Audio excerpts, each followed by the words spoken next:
Hello, everybody. Welcome back to the Gains for Girls podcast. As always, I am very glad that you're here. Make sure you check us out at youtube.com/OutKick. I encourage that you do. That is where you can like, you can comment, you can subscribe so you never, ever miss an episode. You can share these episodes to anyone you think needs to hear the topic that we're discussing. Today, we're actually going to be talking about immigration. Legal immigration, how my family has had to personally live through the horrors of the previous administration in comparison to that of the current administration. We're going to be talking about illegal immigration. Obviously, I would imagine you have seen the numbers, right? They're unbelievable. Reportedly, even CNN, like liberal left-leaning outlets are even reporting that 0 immigrants have illegally crossed the southern border for the past 3 months. Unbelievable. Only one man really could get that done, and that is President Trump. And we're going to be talking about some very, very exciting news surrounding the Olympics and what USCIS has done to ensure a safe and fair Olympics for both men and women. But before we get into that, I want to tell you about today's sponsor. It is Cozy Earth. I imagine you, just like me, you have that one spot in your home, right? It's where you can't wait to get to at the end of the day. You've been working all day, you've been out, you're working out, whatever it is, you can't wait to get back to that spot. It's like your personal sanctuary. For me, it, of course, is my bed. I think especially being pregnant, I want to be in my bed with my Cozy Earth sheets all the time. It's the most fought over place in our household. My dogs, they think it's their throne. I posted this TikTok just a few weeks ago of me and my dog and how we sleep every night. My one that we have 2 boy dogs and 1 girl dog, Lady, my girl, she sleeps. We wake up every single day touching noses. If you can't visualize what this looks like, you can go to my TikTok and watch this video. You can hear her snoring in it. She loves my bed. I think it's her personal sanctuary as well. My husband, he hogs the sheets all night. End of the day, I am not giving up that Cozy Earth comfort for anyone, not my dogs or my husband. So I want you guys to check it out. I mentioned their sheets, which are incredible. I also it got sent to me in the mail. It is their new cuddle blanket. Obviously, it's still hot outside. It's August in Tennessee, so it's still very hot, very humid. But we're kind of transitioning into fall weather. This blanket is incredible. I cannot wait for it to get a little cooler outside and to be able to wrap myself and our baby girl, who's doing 5-ish weeks at this point. I cannot wait to just wrap up in it. So don't take my word for it. Go to CozyEarth.com. You can have 100 nights to try it, risk-free, plus a 10-year warranty. That is how confident they are that you will fall in love. Go to CozyEarth.com. My code, GAINS, GAINES, will get you 40% off. So if you do that, if you buy something, you have a post-purchase survey, let them know you got it from the Gains for Girls podcast. Again, appreciate you guys. Today we're going to be talking to Joseph Edlow. He has just recently been confirmed by the U.S. Senate as the Director of USCIS, which is U.S. Citizenship and Immigration Services. Very excited for this conversation. Again, this is a person who really helped me prior to being confirmed with what we were facing, again, at a personal level, what me and my husband were facing to ensure his legal residency here in the U.S. So excited for this conversation. Stay and listen to it here. Well, I want to start by saying congratulations to you, newly confirmed, which is incredibly exciting. Just very grateful for everything that you have done on, of course, the issue of immigration, both illegal and legal, which we will get into. And most importantly, I think as of recently, especially for the issues that I have spent the past, 3 years at this point, really, really fighting for everything that you and your office has done to protect women's sports at the Olympic level. So I want to read this quote that you guys had issued. Your spokesperson issued this from the USCIS office.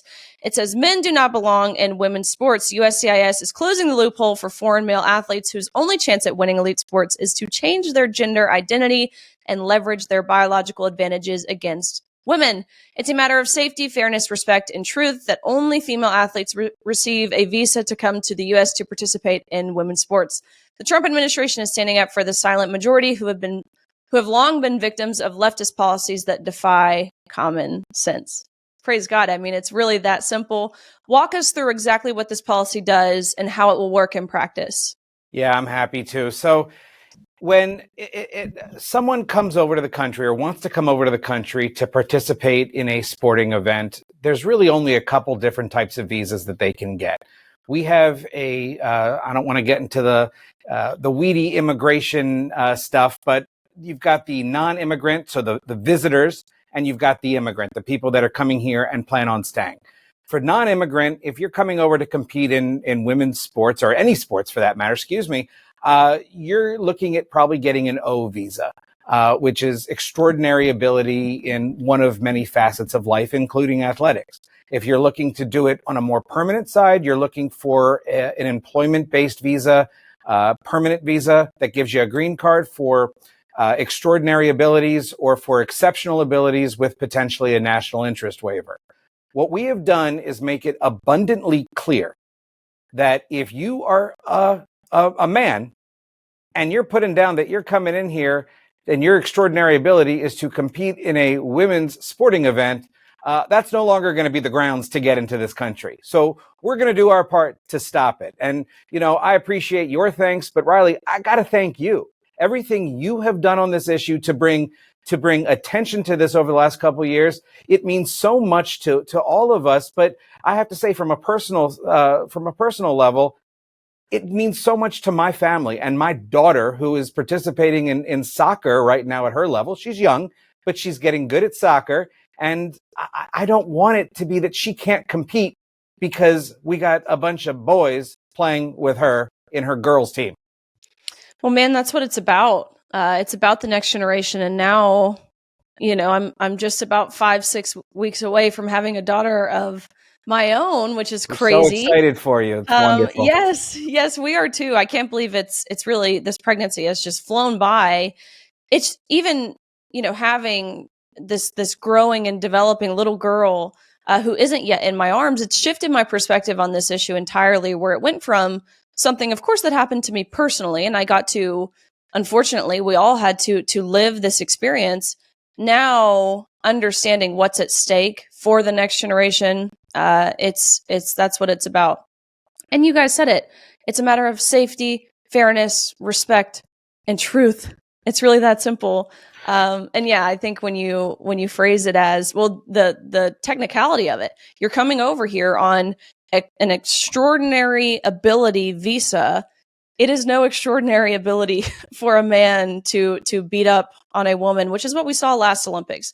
Granted, it was a bit more complex because this athlete wasn't necessarily, as far as it's known to the public, an athlete who identified as trans, but nonetheless, it was a man with male karyotypes boxing in the ring with women, 2 men who were later on awarded gold medals for it. So grateful for you guys. Was this a priority of the president?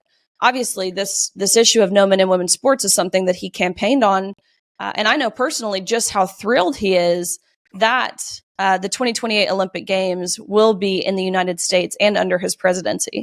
Well, it's incredibly sad to me that this had to be a priority of the president, that this has become such a national crisis that the president felt the need, and I strongly support that need, to issue an executive order, which he did. And, we picked up that mantle where we could. On the immigration side, on the legal immigration side, there's only so much we can really do on some of these issues. But I was thrilled to be able to do what we could to protect women and from having to play against men and having to box against men. And, I don't know what the International Olympic Commission is going to do in terms of their rulemaking. I know they've already done some things, but who knows how they're going to enforce anything. But now that doesn't really matter too much, because we've made it clear that these men participating in women's events are not going to get the visas that they need to get into this country. So I'm happy. I think we're moving in the right direction on this, and we will stay on top of this to see if we need to pivot at all. But frankly, even one man getting in to compete in women's sports is too many men. And you said safety and security. we're all talking about safety. I'd like to make sure that I know who's coming into my country. And so if the birth certificate doesn't necessarily match what they're claiming is their sex, that's concerning to me. That says that there might be something else going on there too that we've got to make sure that we're taking into account. Yeah, it's fraudulent, federally issued. Mm-hmm. I mean, government documents. We've seen Secretary Rubio be very strong on this. We've seen people like Congressman Chip Roy. I believe he introduced in the House the Passport Sanity Act to prevent this from happening in the U.S. So hopefully we will continue to see efforts there because, yeah, again, at the end of the day, it's a fraudulent government identification document, which is a threat on your national security. And speaking of national security, we have seen headlines recently about the truly unbelievable numbers at the southern border. Reportedly 0 illegal crossings the past 3 months at the southern border. How much easier does this make your job? Immeasurably. I got to give credit where credit is due. Rodney Scott, the commissioner of CBP, is doing yeoman's work with his team to really keep the southern border at levels that I, as someone who's been in immigration forever, did not think were ever possible. But the president has shown with the right leadership and with the right tools, we can do it. So what does that mean for us? We've got a lot of backlogged cases. I mean, as you know, your husband was in the pipeline for a while. The problem is, during the last administration, they prioritized the people at the southern border at the expense of people who were coming in and doing it the right way. Well, we've got a mess to clean up. We've still got a mess to clean up, but with less numbers at the southern border, we're going to be able to really work with our partners at ICE, get rid of the bad actors, and more so for those that are deserving of benefits, of immigration benefits in this country, they're going to get them. My hope is in a shorter amount of time than we've ever seen before. It's going to take a little time to get there, but we're going to get it. Heck yeah. You mentioned kind of the personal story that me and my family, my husband, had to go through the past 3 years. And just to provide a little background for everyone listening, my husband came over to the U.S. from England in 2018. He swam at University of Kentucky. That's where we met. We dated all of college. We got married in my senior year, which is just any younger people listening to this, it has been the best thing ever, finding and marrying your best friend at the ripe age of 21 years old, now being 25 with a baby on the way. It truthfully has been the best thing ever. Anyways, got married in my senior year, of course. There was no shock to us. We would have to apply for a green card for him. We had an immigration lawyer. He walked us through the process. He told us it'll take 6 months. Again, bear in mind, this was in 2022. So 3 years ago, of course, under a Biden administration. No big deal. We wait 6 months. We wait a year. We wait 2 years. We wait 2.5 years. We had heard nothing from USCIS or Immigration Services under the previous administration. And that's really when we began to poke around, like, what's the holdup? Obviously, he was here legally the entire time. His visa or advanced parole, his means of residency had never expired. He was here legally the entire time. But nonetheless, there are expiration dates, and you want to just get these things in order. And so we began poking around. No one could point us in the right direction until finally we get a letter to our house that said in big, bold letters, it said request for evidence. And so we open it up, and it said, sorry, your medical record's not complete. And what was missing from my husband's medical record in the year 2025 was the ineffective, under-researched COVID vaccine. And so I seriously praise God every single day that President Trump, the people overwhelmingly supported his agenda, his America First agenda.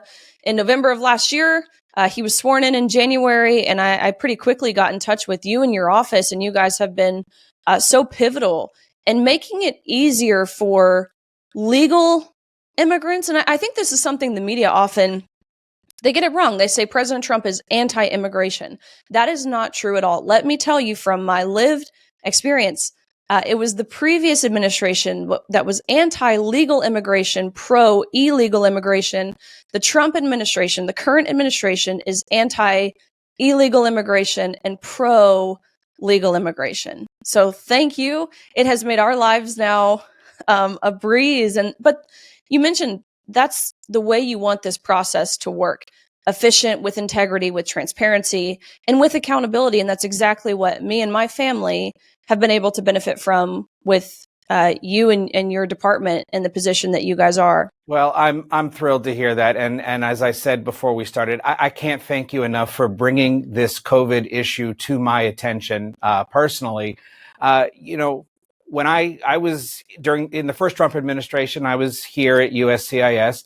This was at the beginning of COVID. There was no COVID vaccine when I left, so I really did not realize that that was one of the requirements, the vaccination requirements, and I was pretty disturbed to see that in 2024 and 2020 or early 2025, before the president got sworn in, when you got that request for evidence, or right around that time, that was the sticking point to prevent good people who are going to do amazing things in this country from getting in and getting their status adjusted, because they researched it and they decided that this vaccine wasn't for them. I'm absolutely astonished that was going on. And by you bringing that to our attention, we were able to, within a couple days, pull that wrong policy down. And I know you all were able to benefit from that. And I'm hopeful that many, many others have too. So I can't even tell you how many in the right direction. I can't even tell you how many people messaged me and said that they were in the same boat. And it wasn't even a couple days. It was 2 hours. You guys were on it so quickly. I remember hearing from you, a couple other people in your office saying, look, we're marching down to the CDC now. We're going to handle this. And literally within 2 hours, there was a headline that said, President Trump vacates nationwide mandate requiring legal immigrants to get the COVID vaccine. Mm-hmm. And to speak to the kind of person my husband is too, and so many who were in the same boat as him, he loves America. Like, he loves America so much. Obviously, had he been able to vote in the previous election, he would have been able to vote, or he would have voted for Donald Trump. Just a little over a month ago on July 4th, he has absolutely no problem admitting that he was born on the wrong side of the revolution. He has a company here. He employs Americans. Obviously, he pays his taxes. He is so grateful to be here. And I think especially seeing now what England is kind of going through, what a lot of Europe is going through as it pertains to their immigration policy or lack thereof. So he couldn't be more fortunate as well. Well, Riley, I'll tell you very this. Swift. If I'm still here in this chair in 3 years when he applies for, and I'm sure passes his naturalization interview with flying colors, it would be an absolute privilege to swear him in personally to be a citizen. Oh my gosh. Well, he would just die for that. So that sounds incredible. What's kind of next for you guys? What are some of the next big things on the docket as it pertains to, again, I think both legal immigration and illegal immigration, and obviously with the Olympics coming up? Well, with the Olympics coming up, there's going to be a lot of work that has to be done on our end. Of course, before then, we've just finished the FIFA World Cup, not the World Cup, I forget what, there's another word in there, if you could remember what it is. It's it's not the full-on World Cup, it's something else. So that took a lot of work. We now have to get ready for the actual World Cup. That's going to be in the United States, Mexico, and Canada. So a lot of immigration moving parts on that. And then, to get people ready for the Olympics, to get these countries ready to begin the process of filing paperwork and make sure that we have the resources that we need to get that done, while also making sure that our commitment to people like your husband are still met, so that we are processing green cards and naturalizations within a pretty good period of time. My big thing has been, and I've said this to Congress, and I've said it repeatedly to anyone who will ask, screening and vetting. I want to make sure it's not just about getting people in here, it's about getting the right people in here. And it's about making sure that we are protecting our national security and our public safety above all else. And I will continue to strive to do that. So whatever the task is, screening and vetting will always be the first part of any adjudication that we are required to do in this country. Well, that's exactly what the American people voted for. Obviously, we saw this week where President Trump unveiled some plans to keep the nation's capital, Washington, D.C., safe. So to see this on a national scale as it pertains to immigration, It was the number one issue. It's what people cared about. So thank you for fulfilling and upholding everything that President Trump has promised really on your behalf. And now that you get to live out and make sure happens, just very grateful. So thank you very much. Well, and I'm grateful to you and the issues that you're raising, and with this podcast and everything else you're doing. Keep it going for my daughter, for all of her friends, and for every other girl in America that aspires to play sports in this country fairly. Bring it on. Yeah, that story of my husband is crazy. And the more I think about it, especially as now we've seen these numbers from President Trump pertaining to illegal immigration, I think about the millions and millions, 10 million plus. That 10 million is what's reported. I would imagine it's much higher than that number of illegal immigrants who crossed the southern border under the previous administration. I wonder how many of those people who, again, entered into this country unlawfully, had their COVID vaccine. Yeah, I would imagine not very many. But God forbid my husband, a man who loves the United States, who loves the freedoms that we have here, who is so grateful to be here, to have a company, to employ Americans, to do all of the things that make him a successful and contributing member of society. God forbid he didn't want to compromise on his health in that way. Again, go to youtube.com/OutKick. Make sure you like and subscribe. You can comment.